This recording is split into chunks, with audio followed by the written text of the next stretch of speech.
Alors ce matin, on va continuer la série qu'on a déjà débutée depuis un petit moment, la série Fondement. Ce matin, on va voir la thématique suivante, c'est être un disciple qui fait des disciples.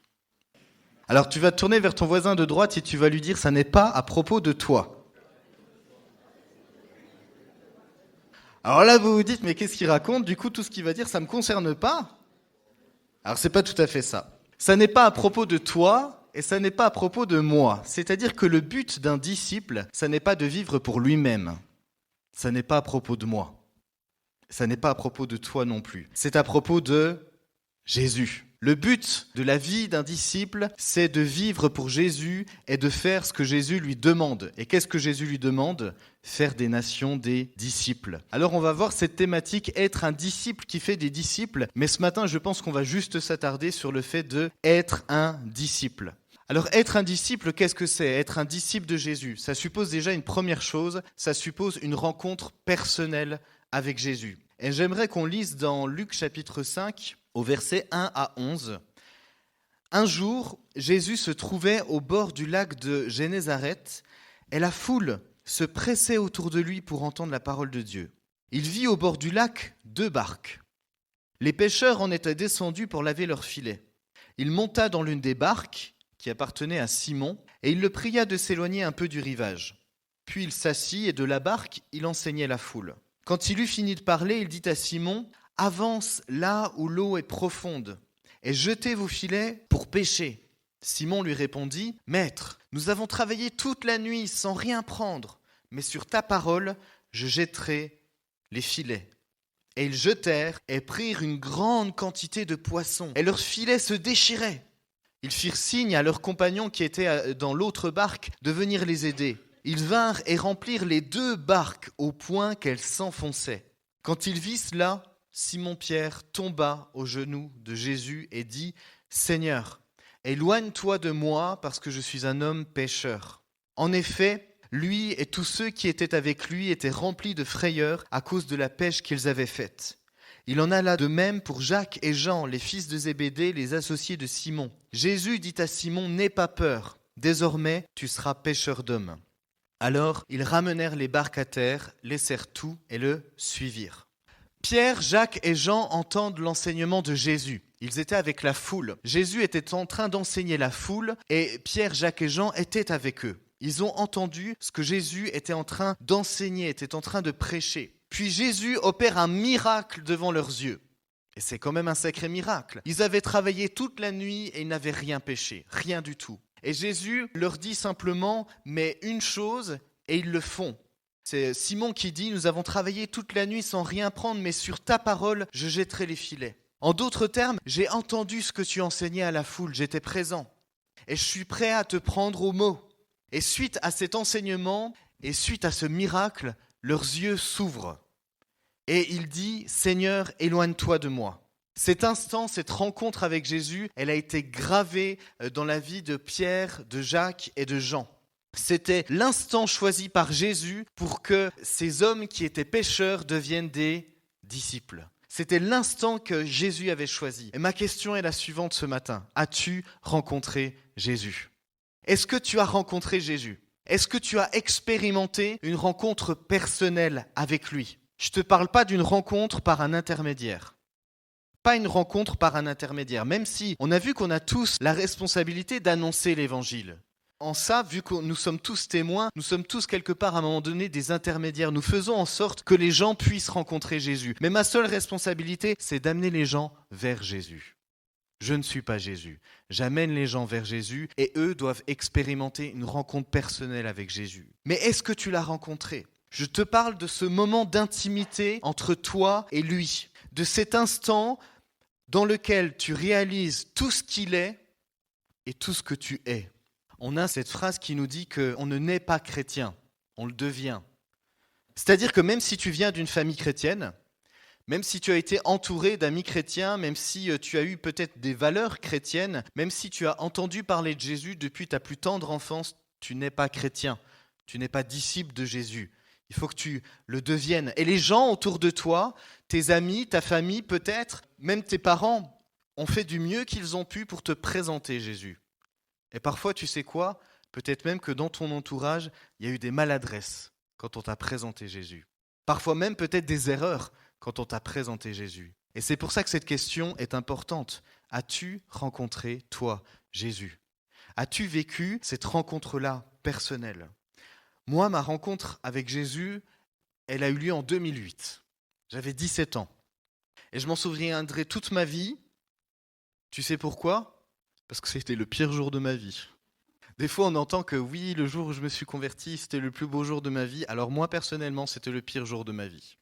2008, 17 ans, j'étais en première année de fac de droit. Et puis, c'était un après-midi. Je ne saurais pas dire ce qui s'est passé. Je sais juste que j'étais seul dans mon appartement. Et d'une minute à l'autre, c'est comme si j'avais des écailles devant les yeux, un voile devant les yeux, et que tout d'un coup, c'était déchiré. Et qu'en même temps que ce voile devant mes yeux était déchiré, j'avais un miroir en face de moi et je me voyais comme j'étais, comme qui j'étais vraiment. Et ça a été horrible. Ça a été horrible parce que j'ai vu qui j'étais au fond de moi. J'ai vu mon cœur, j'ai vu mon attitude, j'ai vu ce que je faisais et j'ai vu que toutes ces choses-là, tout ce que j'étais, qui j'étais, était contraire à ce que Dieu voulait en fait pour moi. Et ça a été le pire jour de ma vie. Les amis, pour vous dire à quel point il y a eu, je crois, en cet instant, un combat spirituel et un combat dans le ciel, c'est que au même moment où finalement Jésus me montre ce miroir et me montre qui je suis, au même moment j'ai ces pensées qui viennent en moi et cette certitude que oui, c'était Satan qui était en train de me parler, qui me disait « Mais t'as vu qui tu es ? Mais tu ferais mieux d'ouvrir la fenêtre et te jeter par la fenêtre. » C'est la pensée que j'ai eue. Véridique. J'ai eu cette pensée en moi, alors même que j'étais en train finalement de me convertir, alors même que Jésus me montrait qui j'étais, parce qu'il est nécessaire qu'à un moment donné, tu rencontres Jésus et qu'il te dise « Voilà qui tu es sans moi ». Mais à cet instant-là où Jésus était en train de faire quelque chose dans mon cœur, Satan, lui, c'était le contraire. « Mais t'as vu qui tu es ? Mais laisse tomber, jette-toi par la fenêtre ». Mais le jour de ma conversion a été le pire jour de ma vie, parce que j'ai découvert qui j'étais. Et ensuite, il a fallu que Jésus m'explique qui lui il était, à quel point il m'aimait malgré ça, et à quel point il allait me transformer malgré ça. As-tu vécu cette expérience, as-tu vécu cette rencontre avec Jésus ? Parce que dans cette rencontre avec Jésus, il est question de tout laisser pour le suivre lui. Mais il ne te sera impossible de vraiment tout laisser et de vraiment le suivre si tu n'expérimentes pas ce moment qui changera ta vie. Alors, j'ai rencontré ces 10, ces 15 dernières années, depuis que j'ai des responsabilités, j'ai rencontré des jeunes chrétiens qui des fois me disent « Mais moi, j'ai pas l'impression d'avoir vécu ce moment-là ». Et souvent, ces jeunes sont nés dans des familles chrétiennes et pourquoi ils n'ont pas eu l'impression de vivre ce moment-là ? Parce que tout simplement, ce moment-là, pour eux, s'est passé extrêmement tôt. Ils étaient très jeunes, voire même petits en fait. Et c'est tout petits, très jeunes, qu'ils ont donné leur cœur à Jésus de manière sincère. Et ils n'ont pas l'impression d'avoir vécu ce moment-là, mais ils l'ont vécu. Nous avons tous vécu un moment donné où nous avons rencontré personnellement Jésus. Et au fur et à mesure, nous avons décidé de le suivre. Mais le suivre signifie renoncer. Je ne peux pas suivre Jésus si je suis chargé d'un énorme sac à dos. C'est impossible. Je ne tiendrai pas la route. Je ne tiendrai pas la marche. La marche, elle est longue. Et si j'ai un énorme sac à dos, je ne tiendrai pas. Il faut que je laisse tout ça derrière moi. Mais il faut que je renonce avec joie pour suivre Jésus. Dans Matthieu 16, 24, il nous est dit « Alors Jésus dit à ses disciples, si quelqu'un veut venir après moi, qu'il renonce à lui-même, qu'il se charge de sa croix et qu'il me suive. » Impossible de suivre Jésus sans renoncer à ce qui faisait notre vie sans lui. Impossible. Impossible de suivre Jésus et de vivre comme on vivait avant. Impossible. C'est un non-sens. Alors porter sa croix, qu'est-ce que ça veut dire ? À quoi sert une croix, les amis ? À quoi sert une croix ? La croix ne sert qu'à une chose, à faire mourir, à crucifier. Et en l'occurrence ici, faire mourir tout ce qui ne plaît pas à Dieu. Et excusez-moi, mais porter une croix nécessite de faire des efforts. Et si je dois porter ma croix, c'est que je dois faire à un moment donné des efforts. Le sacrifice n'est jamais agréable. Jamais. Renoncer, sacrifier, laisser notre vie en arrière n'est jamais en tant que tel agréable. Mais est-ce que je le fais avec joie pour le Seigneur ? Parce que c'est seulement en renonçant, en mourant à moi-même, que je commencerai à vivre. Et le but de Satan, c'est de te faire croire qu'en mourant à toi-même, tu mourras tout court. En mourant à toi-même, c'est-à-dire en renonçant à ton ancienne vie, en renonçant à ce que tu pouvais faire, ce que tu pouvais dire, qui tu étais, en renonçant à tout ça, mais tu vas mourir. Tu vas rentrer dans une vie mais tellement ennuyante, faite de règles et de rituels, de tu dois et tu dois pas. Et ça, c'est le mensonge de Satan. La parole nous dit, Galates chapitre 5, verset 13, vous avez été appelés à la liberté.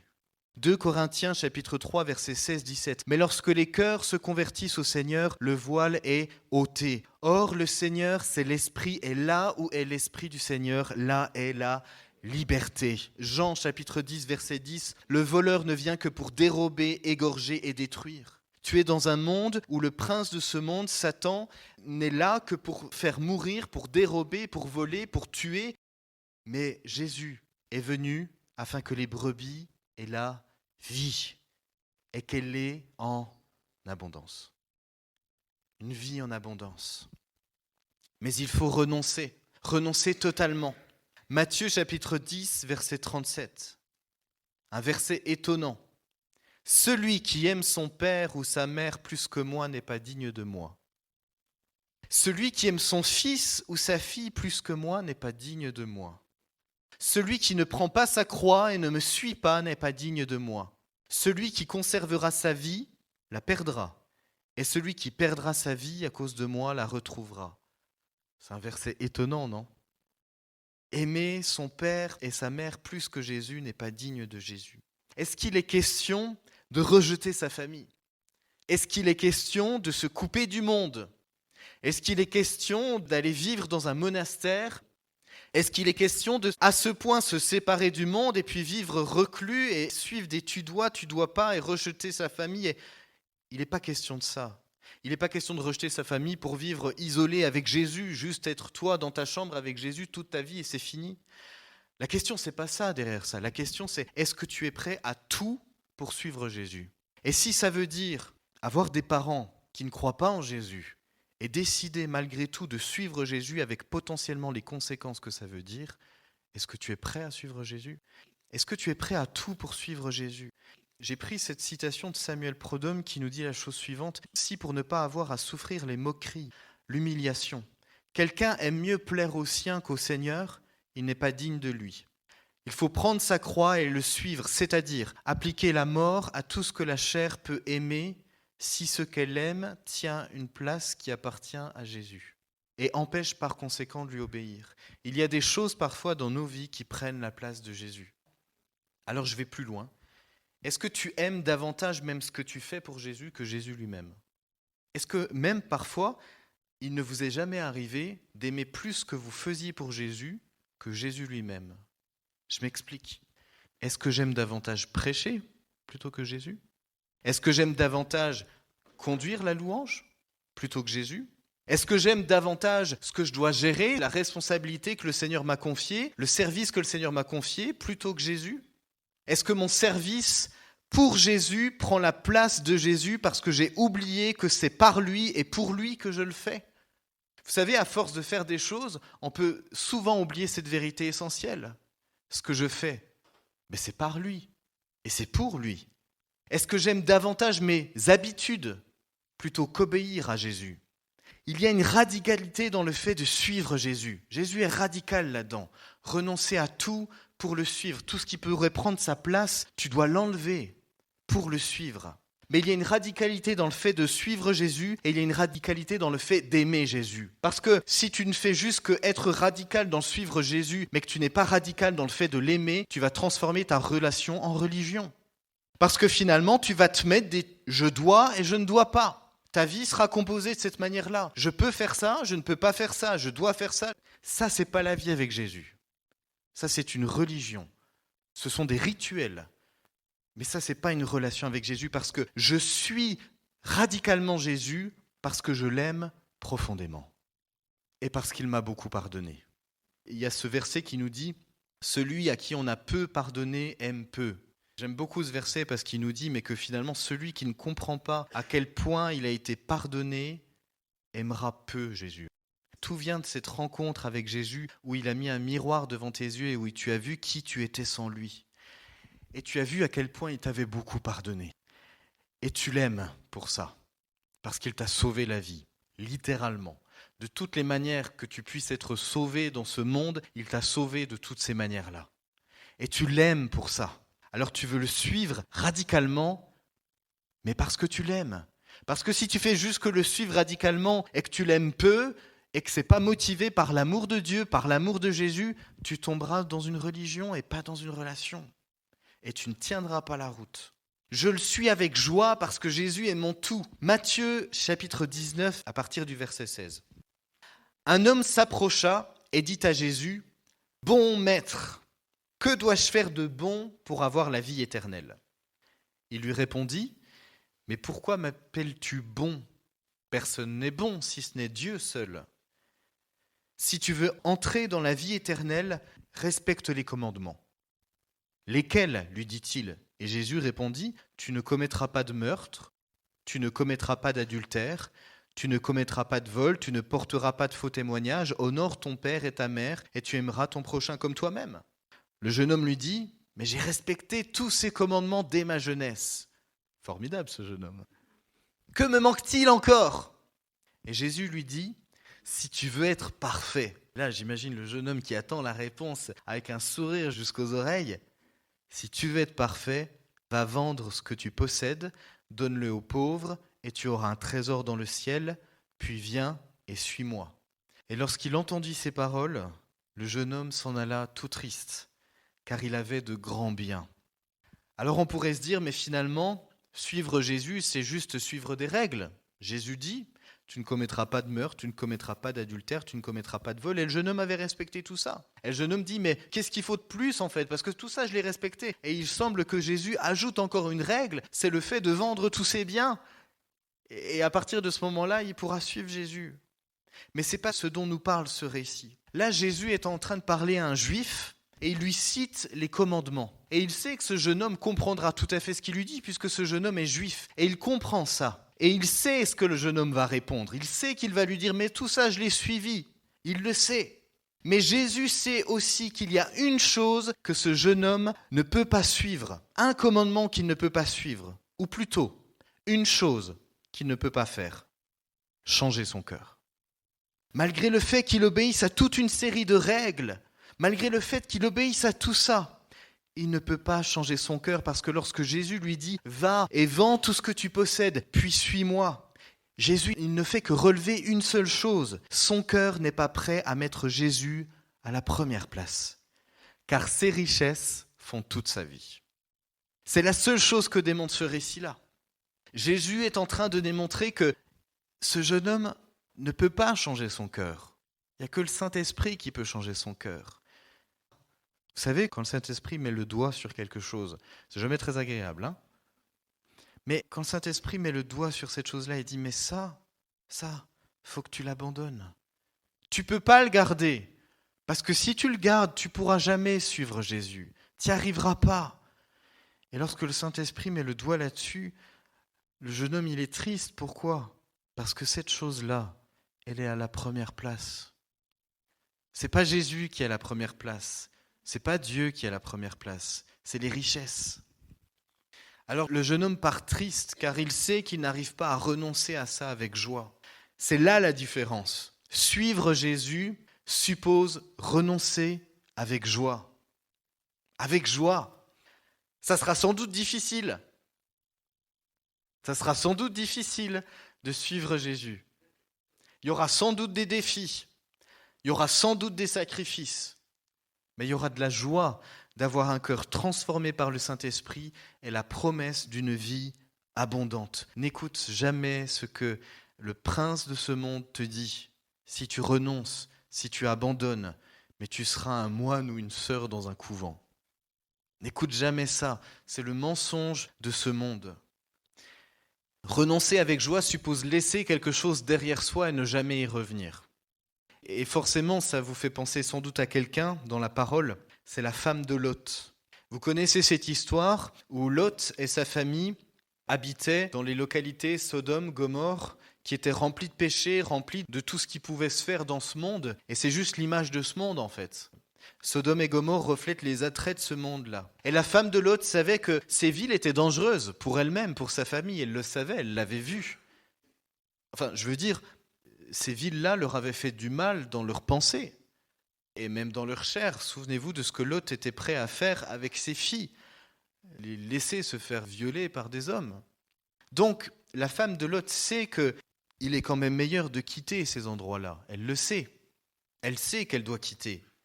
Mais tout à coup, l'espace juste d'un instant, elle se retourne en arrière.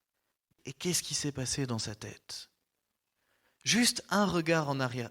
Est-ce que ça vous est déjà arrivé de regarder en arrière ? Moi, ça m'est aussi déjà arrivé. Tout d'un coup, vous êtes avec le Seigneur, vous vivez pour lui, puis tac, au fait, qu'est-ce qui se passait avant ? Et vous avez ces pensées qui reviennent, et vous avez peut-être des attitudes qui reviennent, des comportements, des choses. Mais si on ne fait pas attention au regard qu'on porte, et si on commence à porter des regards envieux sur ce à quoi on a renoncé, alors on joue avec le feu. On joue avec le feu, parce qu'on est supposé avoir renoncé à toutes ces choses. Mais si on commence à regarder en arrière et à les considérer à nouveau, on joue avec le feu. Philippiens chapitre 3, verset 13. Frères et sœurs, je ne pense pas avoir saisi la récompense, mais je fais une chose, oubliant ce qui est en arrière et me portant vers ce qui est en avant. J'oublie ce qui est en arrière, j'oublie. Et si un jour ça revient à ma mémoire, je décide d'oublier. Il y a ce verset fabuleux, c'était mon verset de baptême, je ne l'ai pas repris. Tu as aimé mon âme, tu l'as reprise de la fosse de destruction, tu as jeté tous mes péchés derrière ton dos. C'est beau, hein ? Tu as aimé mon âme, tu l'as retirée de la fosse de destruction et tu as jeté tous mes péchés derrière ton dos. Alors si Dieu lui-même arrive à jeter toutes ces choses derrière son dos à lui, mais quel dommage que nous, des fois, on regarde en arrière.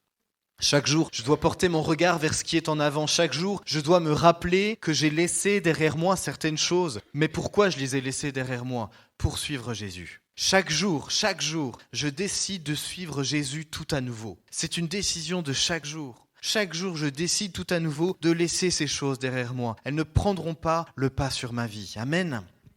Être disciple, enfin, signifie imiter Jésus. Et la première chose, je le crois, c'est imiter Jésus dans l'amour. 1 Jean chapitre 4, verset 19, il nous est dit « Pour nous, nous l'aimons, parce qu'il nous a aimés le premier. » Si quelqu'un dit « J'aime Dieu » et haït son frère, c'est un menteur. En d'autres termes, il n'aime pas Dieu. Il est dur, ce verset. Mais nous suivons Jésus parce que nous l'aimons. Je l'ai rappelé avant. Si tu suis Jésus parce que tes parents t'ont dit de suivre Jésus, si pour toi suivre Jésus signifie appliquer telle règle, si suivre Jésus c'est tu dois ou tu dois pas, t'as pas compris. Tu suis Jésus parce que tu l'aimes. Et tu lui obéis parce que tu l'aimes. Il faut comprendre cette chose-là. Plus tu aimes Jésus, plus tu lui obéis. Et ce qui est merveilleux, c'est que plus tu lui obéis, plus tu l'aimes. Extraordinaire, hein ? Mais nous suivons Jésus parce que nous l'aimons. Nous n'avons pas une religion avec ses règles et ses rituels, avec ses tu dois et tu ne dois pas. Notre cœur a été bouleversé par l'amour de Jésus. Et nous cherchons à lui obéir en toutes choses parce que nous l'aimons. Nous cherchons ce qui lui plaît parce que nous l'aimons. Quand tu aimes quelqu'un, si tu aimes ta femme, si tu aimes ton mari, des fois tu veux lui faire plaisir. Vous connaissez Les langages de l'amour de Gary Chapman ? Un livre excellent, très intéressant à lire, qui nous dit que finalement, chaque homme, chaque femme a un langage de l'amour particulier. Certains, c'est des attentions, d'autres, c'est des moments de qualité, d'autres, c'est des cadeaux. Mais chacun a son langage de l'amour. Et il est bon de savoir le langage de l'amour de celui que j'aime. Il faut que nous cherchions ce qui lui plaît parce que nous l'aimons. C'est notre motivation. Ensuite, Luc chapitre 17, verset 10. Vous de même, quand vous avez fait tout ce qui vous a été ordonné, dites, nous sommes des serviteurs inutiles. Nous avons fait ce que nous devions faire. Être un disciple signifie imiter Jésus. Imiter Jésus dans l'amour que j'ai pour Dieu, mais l'amour que j'ai aussi pour les autres. On est d'accord avec ça. Mais je crois qu'il y a un trait important dans la personnalité et dans le caractère de Jésus, c'est l'humilité. L'humilité. Il s'est abaissé lui-même. Et si lui-même s'est abaissé, nous aussi nous devons nous abaisser. Vous de même, quand vous avez fait tout ce qui vous a été ordonné, dites, nous sommes des serviteurs inutiles. Nous avons fait ce que nous devions faire. Le disciple de Jésus est caractérisé par l'humilité. Pourquoi ? Parce que tout ce qu'il fait, il le fait pour le Seigneur. Et avec ce que le Seigneur lui a donné. Capacité, talent, don. C'est-à-dire que tout ce que je fais pour le Seigneur, mais je ne peux le faire que parce qu'il m'a donné des choses. Ces choses, je ne les ai pas créées. Tu peux faire les formations que tu veux, tu peux faire les écoles que tu veux, mais à un moment donné, il est question de ce que le Seigneur te donne. Qu'est-ce que le Seigneur te donne ? Ça vient de lui. Oui, tu as appris des choses, tu as perfectionné tes dons et c'est excellent. Mais à la base, à l'origine, c'est le Seigneur qui t'a donné des choses. Le disciple ne doit faire qu'une chose. Dans tout ce qu'il fait, il faut qu'il le fasse tellement bien et en obéissant tellement au Seigneur que les gens en face de lui ne voient qu'une seule personne, Jésus. Il fait tellement bien les choses, il se perfectionne dedans pour le Seigneur, il obéit tellement au Seigneur que les gens en face ne voient qu'une seule chose, Jésus. Il faut que j'arrive à ce que les gens m'oublient dans ce que je fais, pour que la seule chose, en tout cas la seule personne plutôt qu'ils voient, c'est Jésus. C'est un sacré défi, hein ? Mais je dois refléter Jésus. Je dois refléter Jésus dans son caractère. Je dois refléter Jésus dans son amour. Je dois refléter Jésus dans son esprit. Je dois refléter Jésus dans sa puissance. Et pourquoi ? Dernier point, pour porter beaucoup de fruits. Un disciple de Jésus porte nécessairement beaucoup de fruits. Jean chapitre 15, versets 7 à 8. « Si vous demeurez en moi et que mes paroles demeurent en vous, demandez ce que vous voudrez et cela vous sera accordé. Si vous portez beaucoup de fruits, c'est ainsi que mon Père sera glorifié et que vous serez mes disciples. » Il n'est pas question de porter du fruit. Il n'est pas question de porter un peu de fruits. Il est question de porter beaucoup de fruits. C'est de cette seule manière que Dieu sera glorifié et que nous serons vraiment les disciples de Jésus. Les amis, moi, en tout cas, je veux porter beaucoup de fruits dans ce que le Seigneur m'a demandé de faire. Ça pose la question de qu'est-ce que le Seigneur t'a demandé de faire. Et il a préparé des œuvres d'avance pour que nous entrions dedans et que nous les réalisions. Il a préparé des œuvres dans lesquelles nous devons rentrer pour les faire pour lui et avec lui. Mais dans ces œuvres-là, dans ce qu'il m'a demandé de faire, dans le mandat qu'il m'a confié, je veux porter beaucoup de fruits pour lui. Et je veux qu'il soit fier de moi. Est-ce qu'un enfant, de manière normale, n'a pas envie que ses parents soient fiers de lui ? C'est une chose terrible, j'imagine, pour un enfant, de ramener, j'en sais rien, des bonnes notes à l'école, d'être bon en sport, d'avoir fait des efforts, tous les efforts inimaginables, et d'aller vers ses parents et de dire « voilà ». Puis que le papa ou la maman fassent la tête et disent rien, ou s'en fichent. Mais ça doit être une chose terrible. Mais de la même manière, je crois que il est bon de vouloir que Jésus soit fier de nous. C'est bon, c'est une bonne chose, c'est une excellente motivation. Parmi toutes les motivations du monde, c'est la meilleure qui soit, vouloir que Jésus soit fier de moi.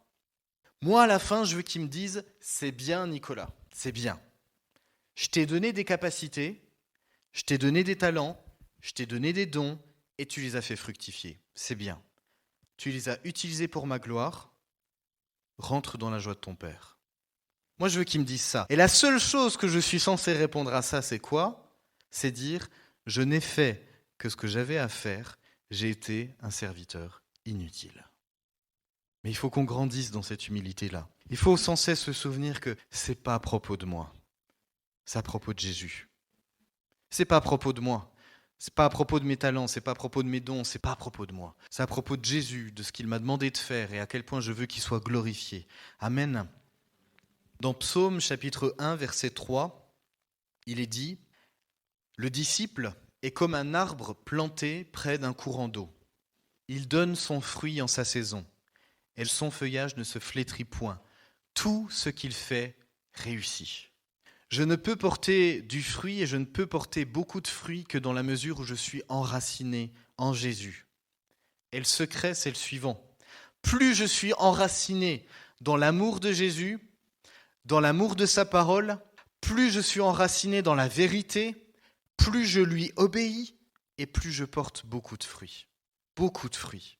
Et il nous est dit que cet arbre-là, ce disciple-là, il donne du fruit en sa saison.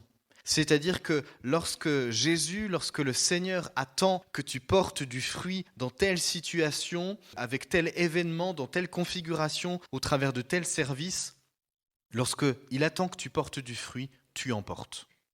Tu en portes. Il est question de lui.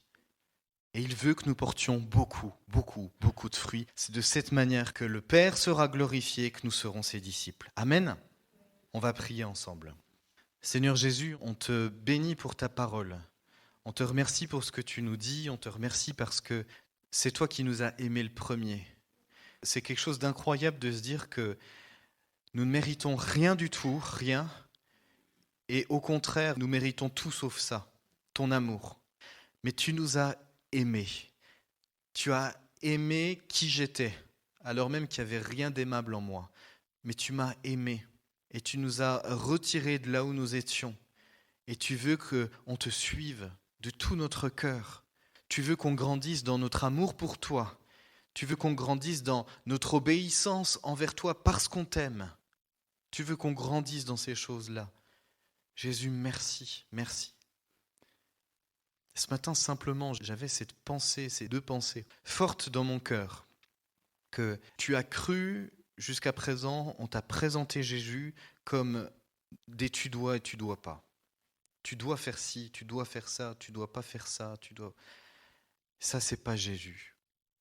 Comprends bien, c'est pas un jugement sur les personnes qui t'ont présenté Jésus, elles ont fait du mieux qu'elles ont pu. Et béni soit Dieu pour ces personnes parce qu'elles t'ont quand même annoncé Jésus. Mais suivre Jésus n'est pas une succession de règles. Suivre Jésus, c'est déjà comprendre qui tu es sans lui et l'aimer parce qu'il t'a beaucoup pardonné. Et simplement, si ce matin, c'est vraiment dans la continuité de la semaine dernière, mais si ce matin tu veux faire ce premier pas, tout premier, et je demande sincèrement à chaque personne de fermer ses yeux, je veux que ça soit un moment d'intimité.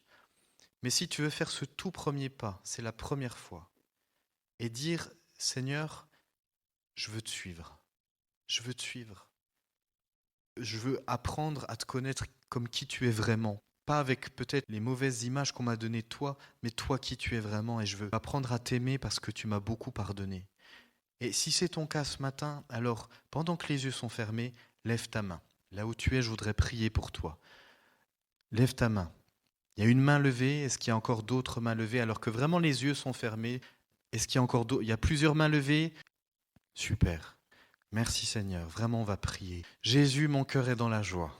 Mon cœur est dans la joie parce que tu es fidèle à tes promesses et que Saint-Esprit, ce matin, tu as parlé et tu as touché les cœurs. Jésus, tu vois ces personnes qui ont levé leurs mains, c'est vraiment ce pas qu'elles font devant toi, d'apprendre à te connaître comme qui tu es et elles veulent t'aimer parce qu'elles ont été beaucoup pardonnées.